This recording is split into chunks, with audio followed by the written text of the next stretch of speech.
Bismillahirrahmanirrahim. Assalamualaikum warahmatullahi wabarakatuh. Waalaikumsalam warahmatullahi wabarakatuh. Alhamdulillahirabbil alamin. Wassalatu wassalamu ala asyrofil anbiya'i wal mursalin wa ala alihi wa sahbihi ajmain, amma ba'du. Pertama-tama, marilah kita panjatkan puja dan puji syukur atas kehadirat Allah Subhanahu wa taala, di mana pada kesempatan pagi hari ini kita bisa berkumpul dengan keadaan sehat walafiat. Kedua kalinya, sholawat beserta salam tak lupa kita sanjung agungan kepada junjungan kita Nabi Agung Muhammad SAW, di mana yang kita nantikan syafaatnya kelak di yaumil kiamah. Amin, Allahumma amin. Yang terhormat kepada Ibu Zahra Rahmatika MPD selaku dosen pengampu materi pembelajaran fikih SMP MTS dan teman-teman sekalian yang berbahagia. Izin memperkenalkan diri, kami dari kelompok 10 yang beranggotakan saya sendiri, Desi Rusmiasari, sebagai moderator dan pemateri, dan rekan saya Leza Triana sebagai pemateri kedua. Baik, sebelum lanjut ke materi, di sini saya izin bertanya kepada teman-teman. Nah, di antara teman-teman siapa yang sudah membaca makalah kami yang kami kirimkan tadi malam? Mungkin nggak usah makalah deh. Kalian tahu nggak apa sih materi yang akan kami bahas? Oke, terima kasih kepada audiens. Ya, betul.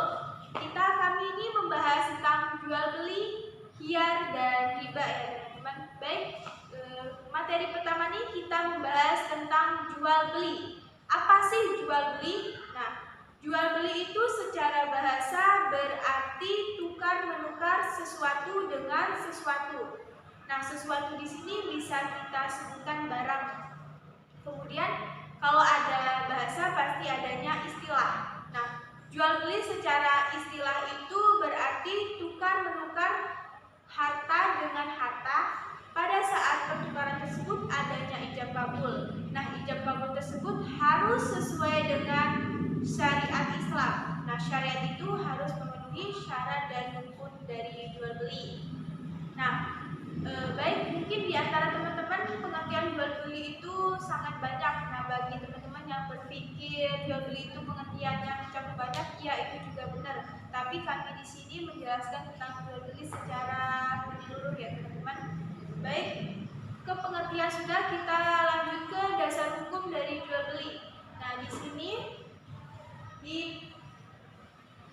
di papan tulis ini yang bisa teman-teman lihat itu ada dasar hukum dari jual beli. Bagi teman-teman nih yang bersedia untuk membacakan dasar hukum dari jual beli, dipersilahkan. Ya, baik, terima kasih kepada audiens yang telah membacakan. Ya, betul. Dari pengertian saja ya, Allah itu jual beli, Allah telah menghalalkan jual beli. Ya, betul ya. Jual beli itu sangat dihalalkan. Karena apa? Bayangin teman-teman, pada saat zaman ini kalau tidak ada jual beli, pasti kita tidak bisa memakai baju yang bagus, kita tidak bisa membeli makanan. Bahkan kita juga kalau tidak ada jual beli, kita tidak bisa bertahan hidup ya teman-teman. Terus, dan Allah juga mengharamkan riba. Al-Baqarah ayat 275. Betul, Allah sangat mengharamkan riba karena riba itu sangat dilarang ya teman-teman. Kami riba tidak akan membahas lebih dahulu, nanti kami ada subjudul selanjutnya tentang riba. Baik, mungkin dari dasar hukum dan pengertian sudah disebutkan. Sekarang kita menuju ke syarat dan rukun. Nah, apa sih rukun dari jual beli? Nah, rukun itu adalah yang harus dipenuhi dalam jual beli. Apabila rukun tersebut tidak dipenuhi, maka jual beli tidak sah. Sedangkan syarat itu yang wajib ada ketika kita melaksanakan ijab kabul. Nah, di sini rukun dan syarat itu saling keterkaitan. Dan mengapa? Karena rukun itu harus memenuhi syarat. Nah, apa saja sih syarat-syaratnya itu? Yang pertama, adanya penjual dan pembeli. Karena kalau nggak ada penjual dan pembeli, maka tidak akan terjadi jual beli itu nggak akan jadi. Terus yang kedua itu adanya alat tukar menukar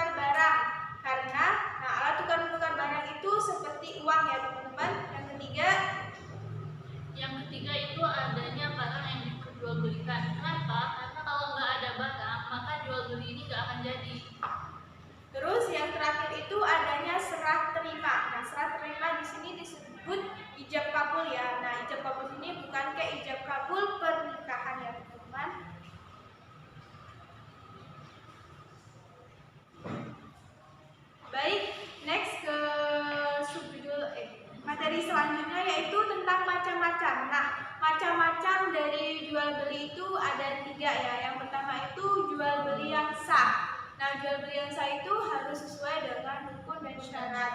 jual beli. Terus yang kedua, jual beli yang dilarang.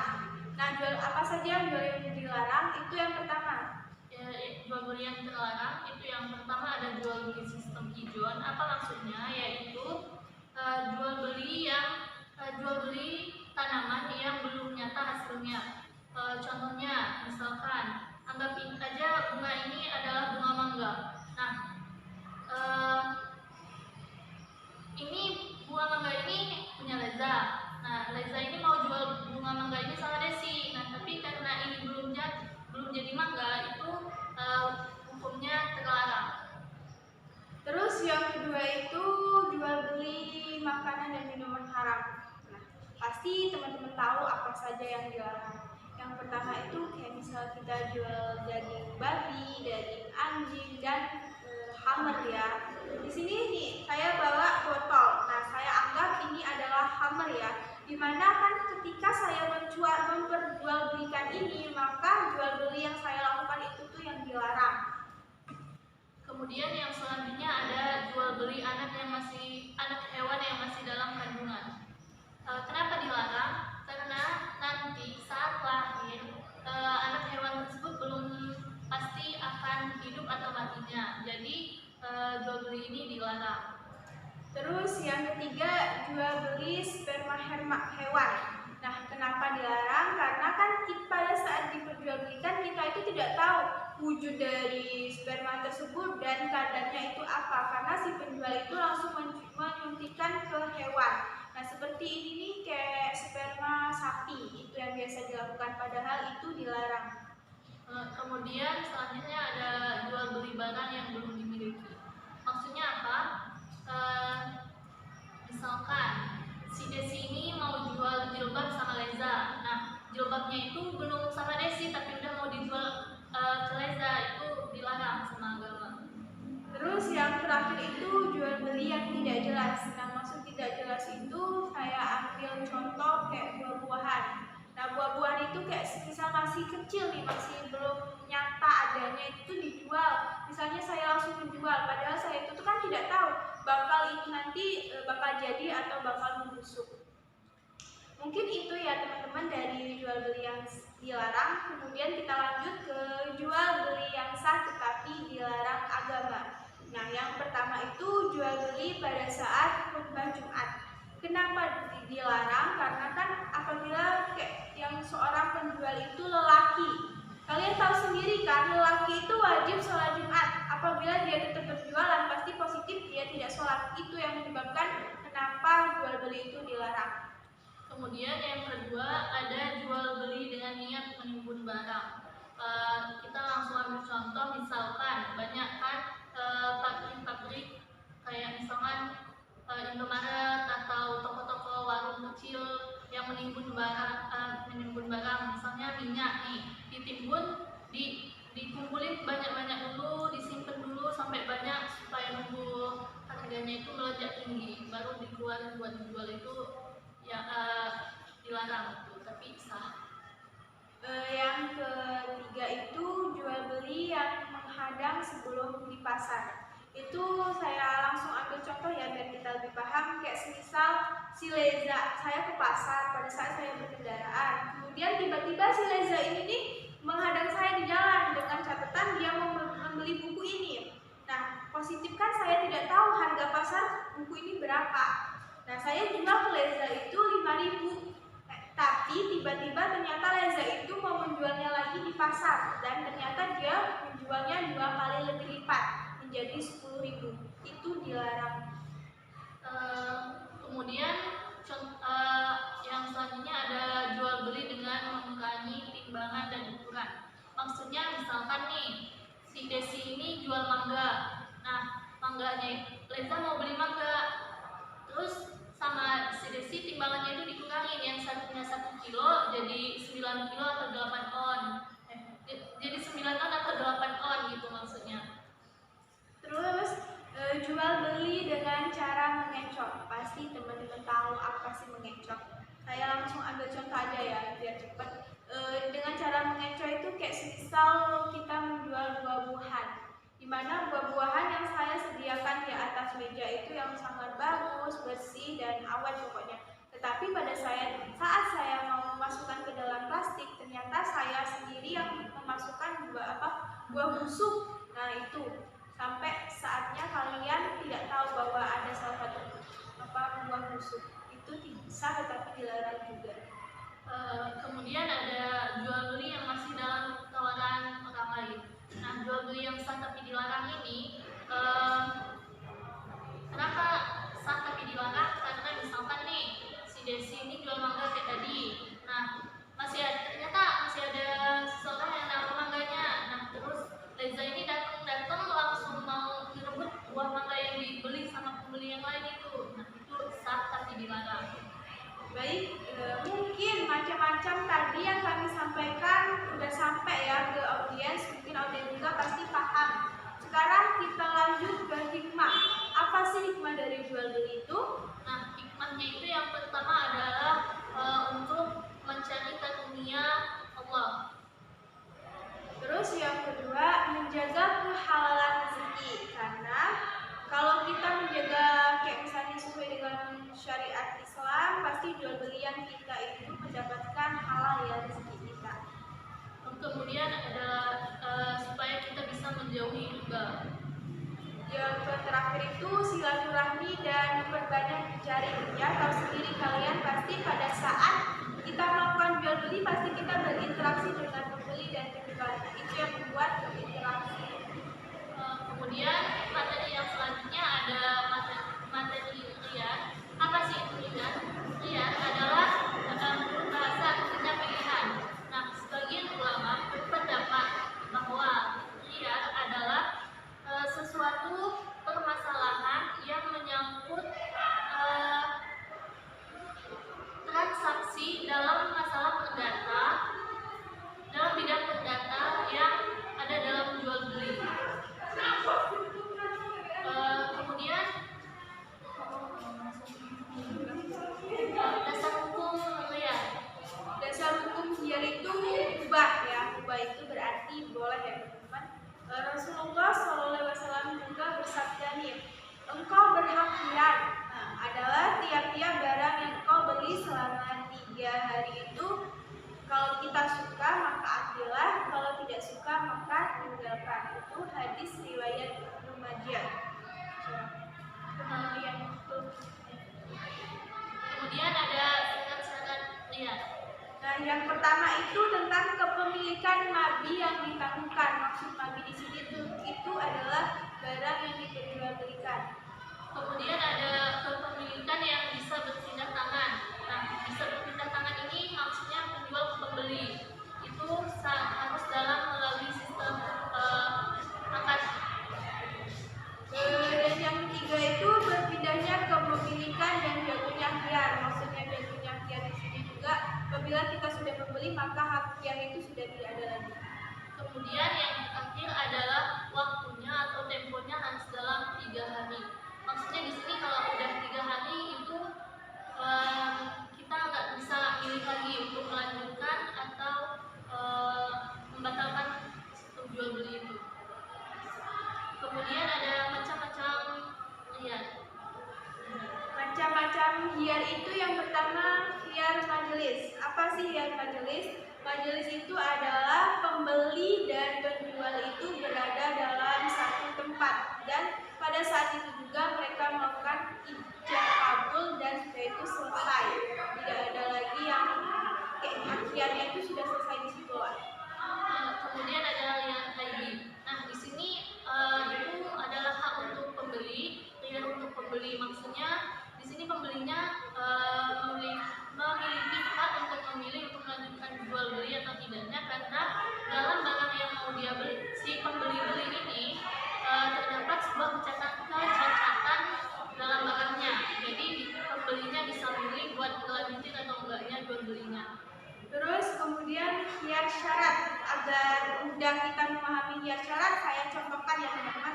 Kayak misal saya beli ini sama Leza. Nih Leza aku mau beli buku nih, tapi aku suka buku ini, tapi aku nggak tahu nih anak aku suka atau tidak. Nah, saya butuh waktu ya Leza buat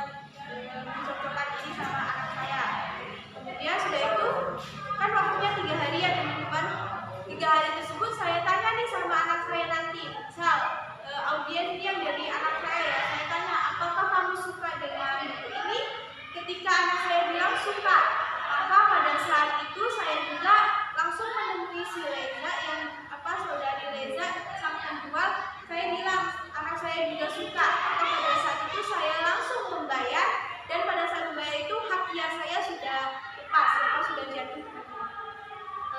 Kemudian ada lihat rupiah. Di sini maksudnya adalah si pembeli berhak untuk memilih untuk melanjutkan atau tidak melanjutkan jual beli karena barang yang ingin dibeli oleh sang pembeli ini belum ada saat akan berlangsung. Maksudnya misalkan nih si kayak si Desi tadi mau beli buku, nah bukunya itu belum ada sama si penjual, belum ada sama Reza, jadi itu si Desi bisa milih buat melanjutin atau enggaknya jual belinya. Kemudian materi yang selanjutnya ada riba. Riba secara bahasa adalah tambahan atau kelebihan. Nah, secara istilah riba adalah kelebihan atau tambahan pembayaran dalam hutang piutang. Kemudian setelah pengertiannya itu ada dasar hukumnya. Dasar hukum riba itu terdapat dalam Quran surah Ali Imran ayat 130.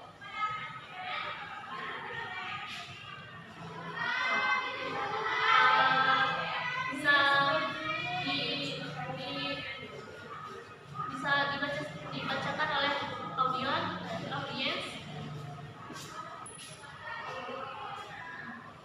Next ya teman-teman, sekarang kita menuju ke jenis riba.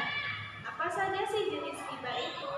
Yang pertama itu riba fadliyah, yaitu tukar-menukar barang yang sejenis dan tetapi ukurannya itu tidak sama.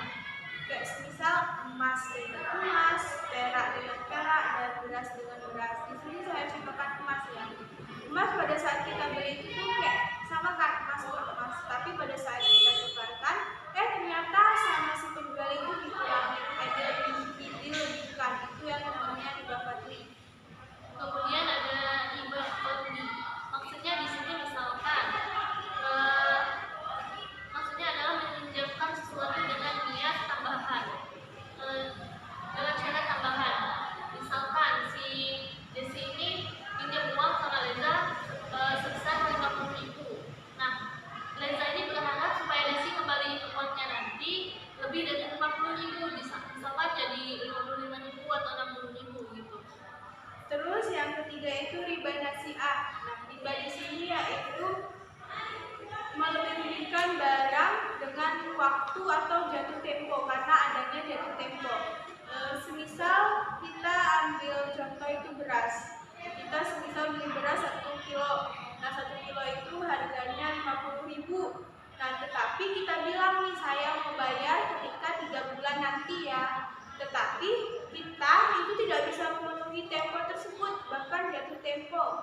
Maka lebih kayak misalnya kita bayar 4 bulan, maka sama si penjual itu malah dianya kayak bayar lagi, kayak bayarnya tambahan, bukan jadi 50 kilo, tapi jadi 50.000, jadi 100.000.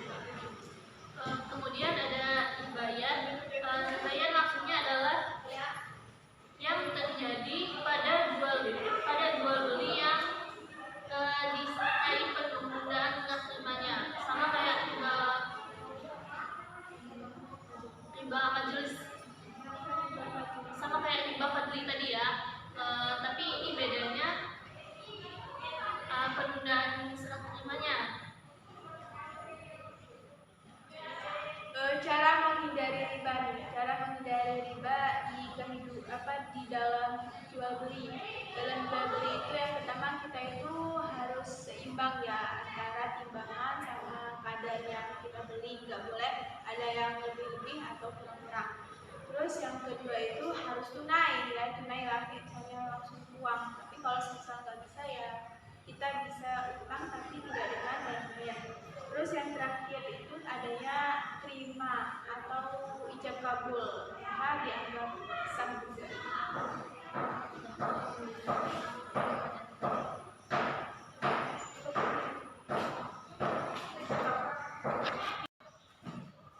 Kemudian ada dalam kehidupan sosial, di mana yang pertama adalah supaya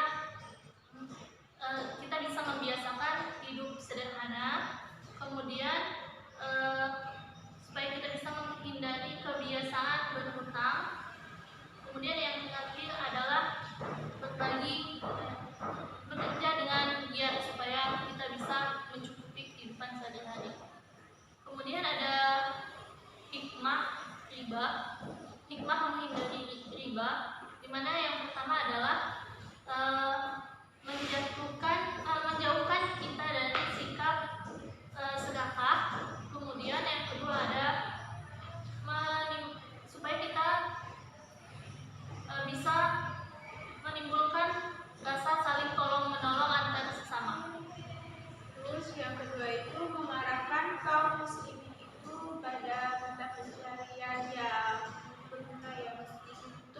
bebas dari unsur penipuan.